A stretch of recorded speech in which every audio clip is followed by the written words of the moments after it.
تعلمون العصبية العربية في ذلك الوقت. حرب البسوس كلشي تعرفها، انكم يمكن عرفتوها من التلفزيون ياك، لكن داكشي عرفتو التلفزيون ماشي هو هذاك، لازم تقراوها ولا تعرفوها. 40 سنة من الاقتتال، 40 سنة. تعرف شنو هي حرب تدوم 40 سنة؟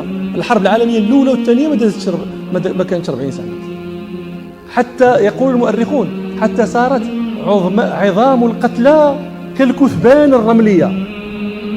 يعني واحد تزاد تدر 40 عام والناس باقيين يتحاربوا، هو تزاد باقي تيلعب ديك الساعة والترومبية والبي قدام الدار ياك، وكبر اللي دار 15 16 عام دخل تيتحارب، إلا ما ماتش في الحرب تدر 40 عام عاد ما بقاتش الحرب. يعني طويل بزاف هادشي. عصبية، حرب داحش الغبراء يوم بوغاث عصبية غريبة جدا. تنتصر لك